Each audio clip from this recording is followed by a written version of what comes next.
The Dental Download Podcast is your source for insight into dental school, conversations with dentists, specialists, and leaders in the industry.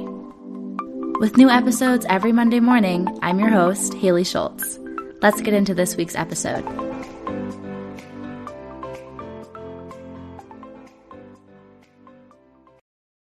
Want to make a podcast? Spotify's got a platform that lets you make one super easily and then distribute it everywhere and even earn money, all in one place for free. It's called Spotify for Podcasters. Here's how it works. Spotify for Podcasters lets you record and edit podcasts right away from your phone or computer, so no matter what your setup is like, you can start creating today. Then you can distribute your podcast to Spotify, but also everywhere else podcasts are heard. Video podcasts are also available, and you can earn money in a variety of ways, including ads and podcast subscriptions. Did I mention it is totally free, no catch? I've been using Spotify for Podcasters since the very beginning of my show, and now we're nearing our 200th episode, so I can definitely say it's an easy platform, and I've really loved using it. So be sure to download the Spotify for Podcasters app or go to www.spotify.com/podcasters to get started. All right. Hi, everyone. So we have another guest here today. I'm bringing you another dental student, and I'm going to let Colby introduce himself a little bit. Hey, everybody. My name is Colby Dean. I am from a small town in Alabama named McIntosh. I am a first-year dental student at Tufts University School of Dental Medicine in Boston, Massachusetts. I did my undergrad at University of Alabama in Birmingham. And then I got a master's at Mississippi College and 8 years of work. And here I am, finally. So 8 years undergrad, master's, and like gap year type things?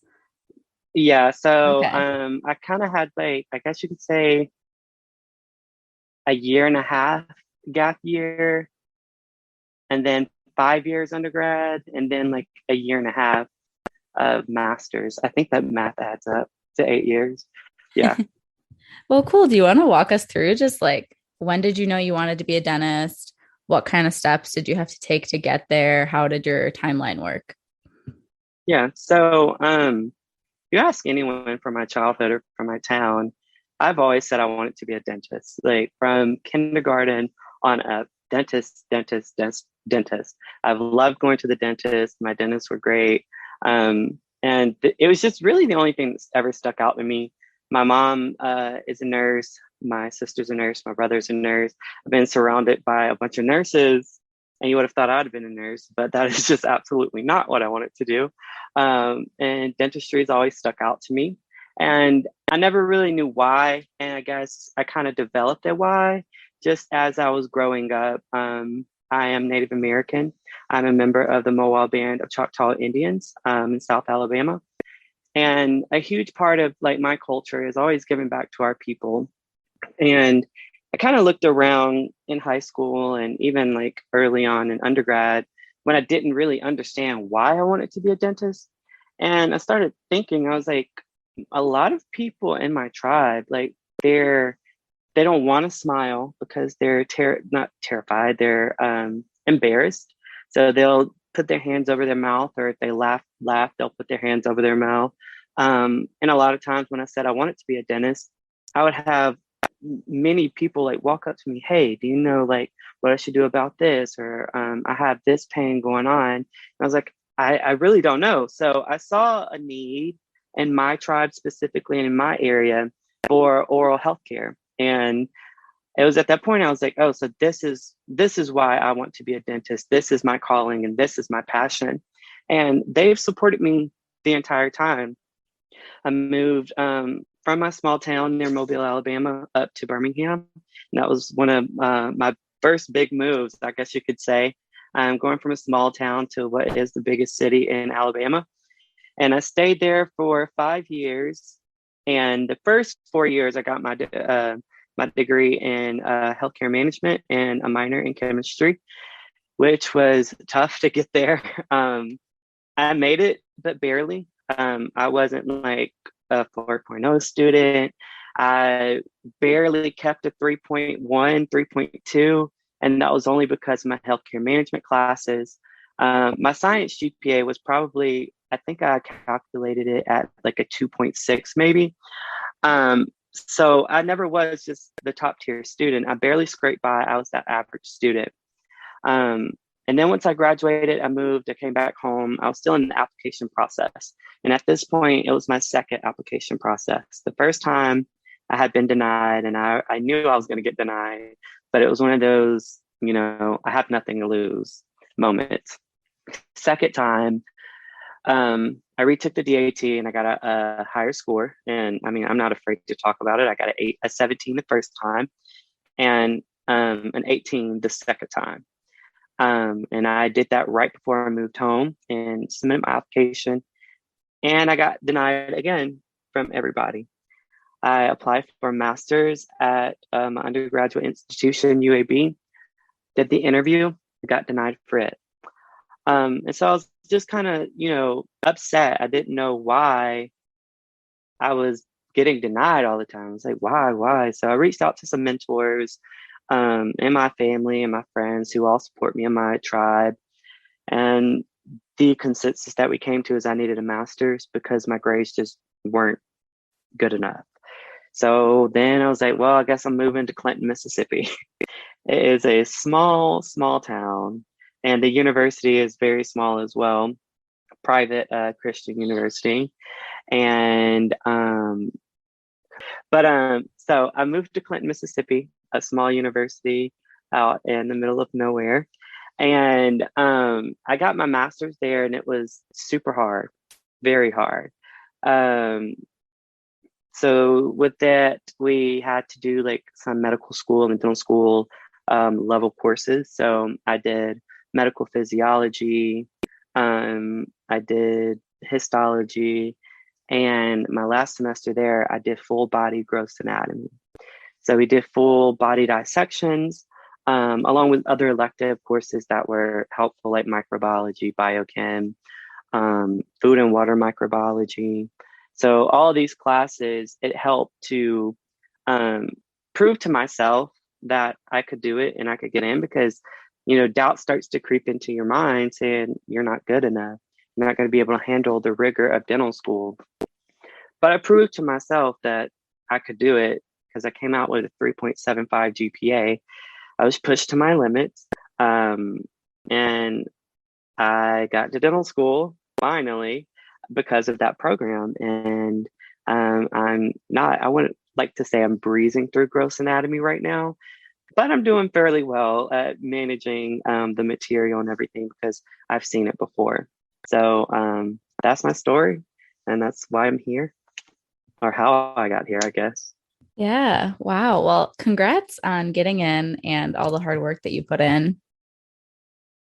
Did you notice anything? Obviously, there was a big improvement in your grades from undergrad to the master's. What kind of changed for you? Was it study habits? Did you have more help? How did that work? So I think it was a little bit of all what you just said. Not, I'm not going to bash my university, undergraduate university, but they were very cutthroat. In my freshman year bio, which is the second one, bio two, I failed. And the professor, her passing rate was 40%. And this was coming from like students that studied. It wasn't like a night before cram session. It was all week before the exam. And she told us, she was like, this is a weed out course. If you don't pass my class, you're never going to be a dentist. You'll never be a doctor. You'll never be a nurse. And it was, that it was just like always negativity. Like if you're not the smartest person in the room, you're not going to do well. You have to have good grades. You have to want to do research, which is not it. In my personal opinion, everyone, like good healthcare providers, are ones that have a genuine heart and a passion and a drive to give and provide those services to the need. But when I got to Mississippi College, I found a support group. The university cared. They wanted us to do well. The classes were harder, but because I had the support, I had the drive to do better. I did better. I studied harder. I put in the work. They would tell us before class started, they would say, yeah, this class is hard. You can do it. If you're struggling, come to me. We want you to come to us. Don't, just sit there and suffer alone because that's not beneficial to either party. So I think overall my study habits, they definitely changed, but because of the support. And then another thing too, it was one of those things I had to get to dental school. I was going to let nothing stop me. Like I had to for my people and everyone around me. And there's an organization called Society of American Indian Dentists. They supported me through every denial. I had people reach out to institutions asking like, hey, do you know any stakeholders here? Can you contact Colby? Tell him what he needs to do with his application. They supported me with scholarships, simple mentorship. I got an opportunity to I was offered the opportunity to do a DAT like training course scholarship. And then I think with them also, I did do a DAT prep class. But yes, I got a scholarship to do it, but it was through like another organization, kind of like a subgroup under Society of American Indian Dentists. But yeah, so all these people have supported me, and their support only encouraged me and increased my drive to want to do it, because if they believe in me, I believe in me, and I'm needed in my community, so I have to do it. That's all really great. And I hear from a lot of students that might be coming from a similar place that you were at one point in your journey. A lot of people reach out to me. I go to a school that doesn't have a strong pre-health program, or I'm first generation. I don't know anyone in dentistry. Like, how can I figure all this out? Like, how do I find mentors? What kind of steps did you take to get involved in this organization? And do you have advice for any other students? The biggest piece of advice I could give is these organizations normally establish themselves for the sole purpose of helping. So don't be afraid to reach out to any organization. Be like, hey, do you take on like pre-dental students? Can I be a student member, like a pre-dental student member? Find at least one solid person that can be a mentor, and they may know someone, or branch out, because that's how it was for me. My cousin's husband, he is the first American Indian plastic surgeon in our country, and he's been a mentor pretty much my entire life. And he's the one that got me connected to Society of American Indian Dentists. And then from there, it's just like branched out, and I've made connections everywhere. So just not being afraid to get online, research, see if there's an organization for first generation dentists, or, whatever minority group, or ethnic group, or anything like that. Because I know there's like a Hispanic Dental Association, Society of American Indian Society of American Indian Dentists. So there's a lot of organizations out there that they want to help. So just reach out, see like what they can do for you. And that's one thing I noticed about Tufts Dental School, because I did interview there and I really did love it. I love that it's such a big class size, and I feel like they are a pretty diverse group. And I think that's really great. Have you noticed that with your classmates that you've got to meet so far? Like, do you feel welcomed and included in your program so far? I would say 100%. I feel welcome. I feel included. It really feels like a big family, and the diversity is insane. We went over during orientation, I think on our first day, the national averages for, the demographics, for dental schools, and then what ours is. And ours, like for, the minority groups, were way over average. And that for me is exciting to see, because and I know specifically what excited me is that there are 3 American Indian students in my cohort, and a lot of other dental schools you look have 0, which is a problem, and we're, Society of American Indian Dentists and myself are, we try to get out there, promote and give representation. But that was just a sidebar. um, it's it it's exciting to see that because, a lot of people from like minorities, we're at a disadvantage sometimes compared to our counterparts. Um, and if you give people an opportunity and you show them some love and support, they'll usually surprise you. Every one of my classmates that I've met, they may not, have gone to an Ivy League, they may not have gone to like the best of the best school, but they have the heart, they have the drive, and I know they have the mind to take it on, and that excites me. And um, I love all of them, and I feel like they love me too. So we've had a good time the first like month and a half I've been here. So excited to keep going forward with it. And I feel like I've gotten to know a lot about your background so far from what we've talked about. But what would you say for when you applied to dental school, your application was the aspect of it that you were like most confident in, or something that you felt would really make you shine to the dental schools?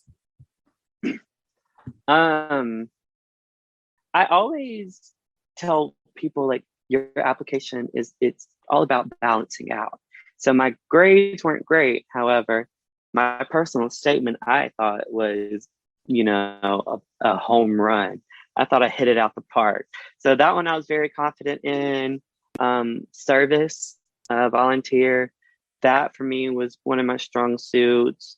Um, Extracurricular activities, so I think more on that aspect of my application, I was super confident, had no worries with that. The only thing was like my DAT was average, and my grades were average, and until I did the master's, and even still with my undergrad GPA, my master's, it kind of leveled out to just a little bit above average.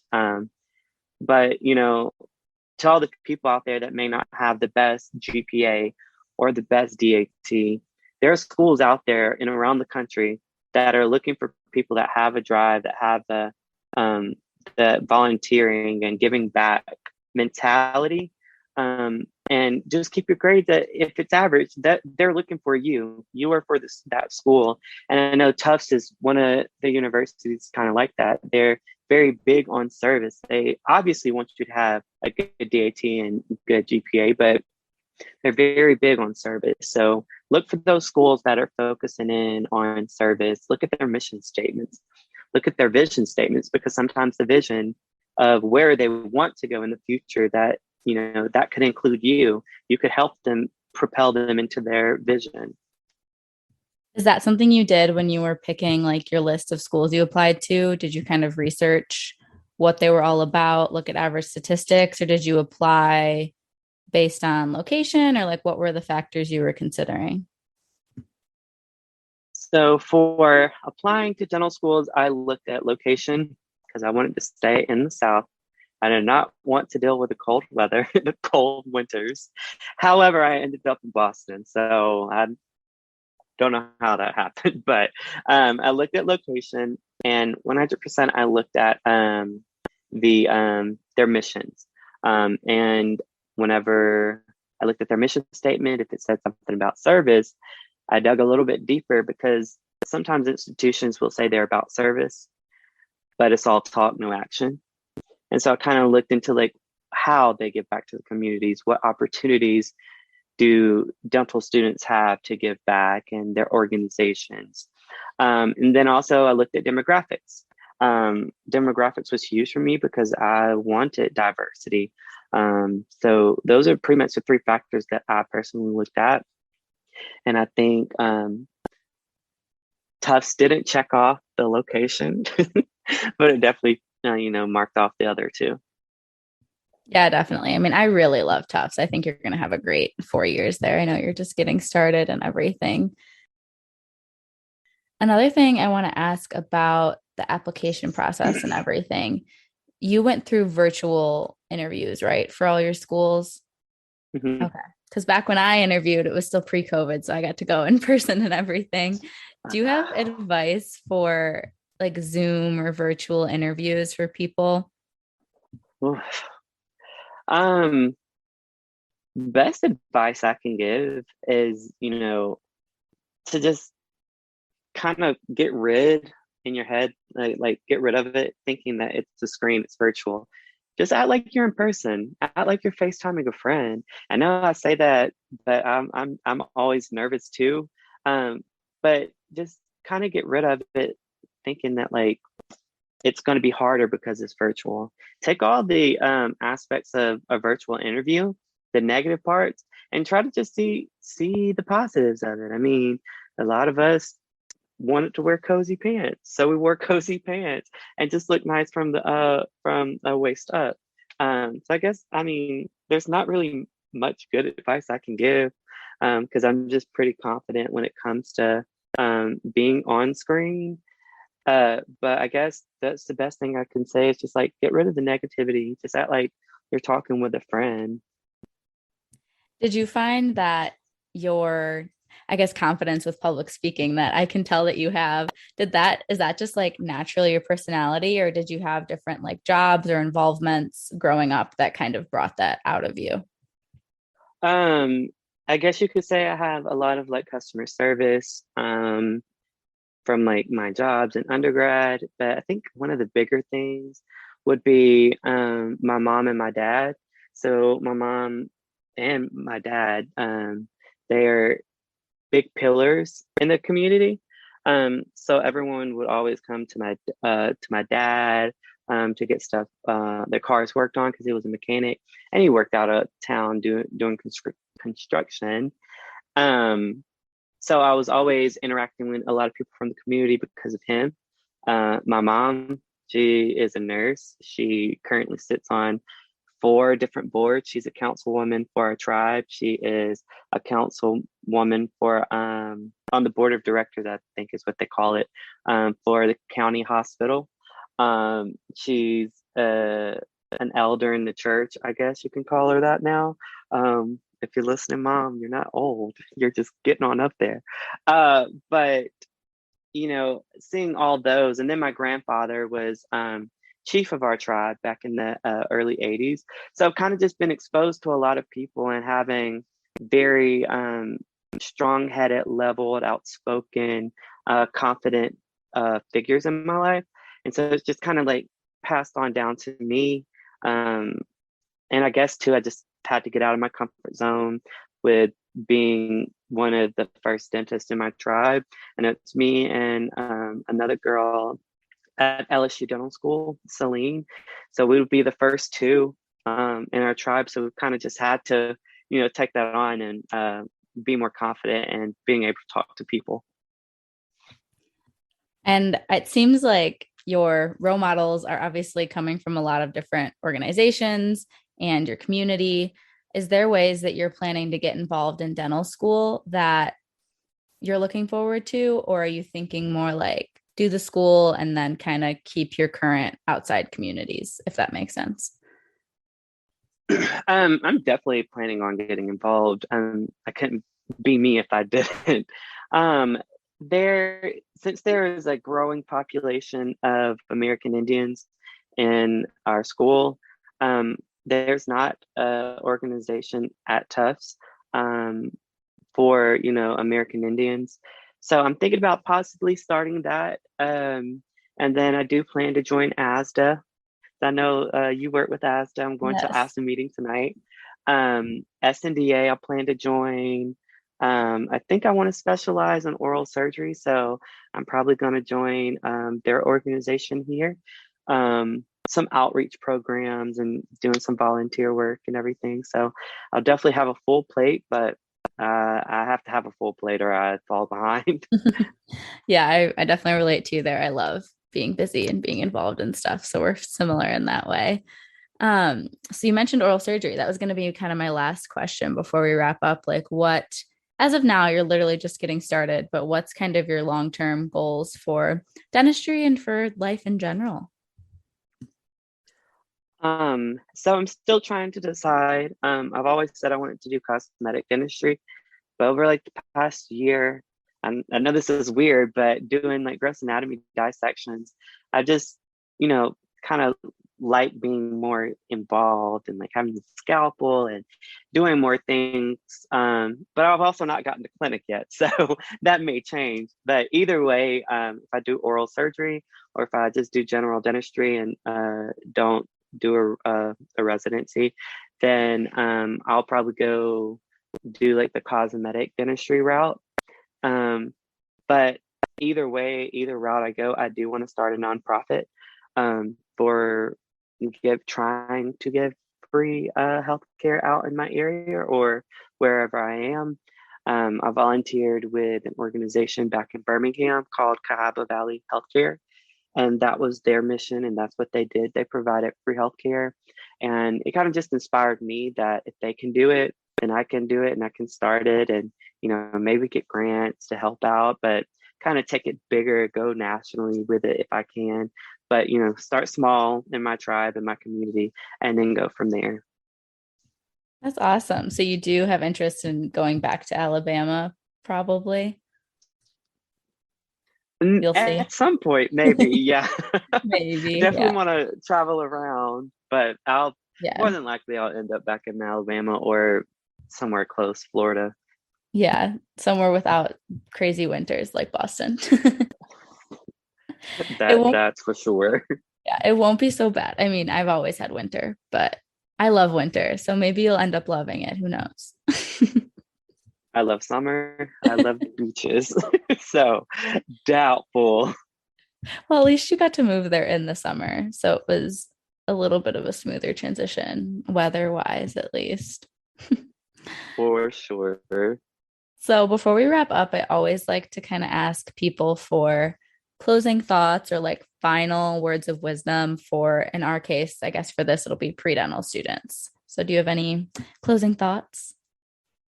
Always. So I guess the thing I could say is, don't give up. I mean, I was told no by probably calculated probably 40 schools through 3 different cycles. I'm 26, I'll be 27 in April. When I graduate, I'll be 30. I always was terrified about, just being 30 when I graduated. But, don't give up. If your dream is to be a dentist, keep pushing.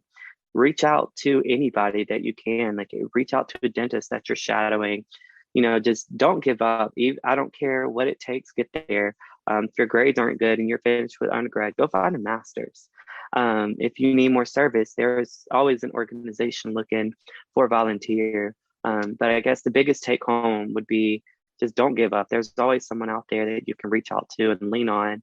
And I'm always open for anyone to, DM me on Instagram or Facebook, wherever, because I want to be a support for you if you need it, because I've been through it and finally made it here, and I'm going to be leaning on some D2s, D3s, and D4s. So, I'm just passing on the love and support.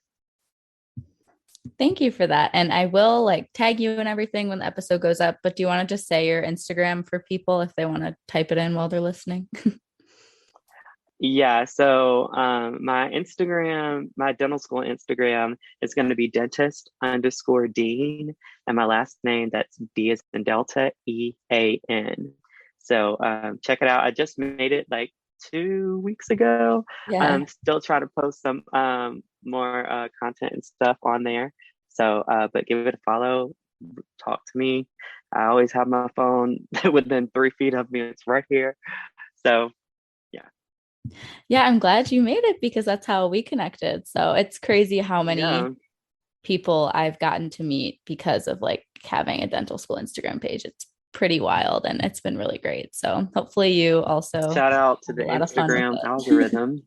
I know, definitely.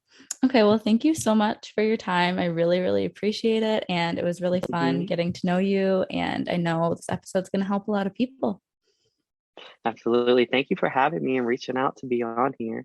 I always want to be able to tell my story and be supportive of people.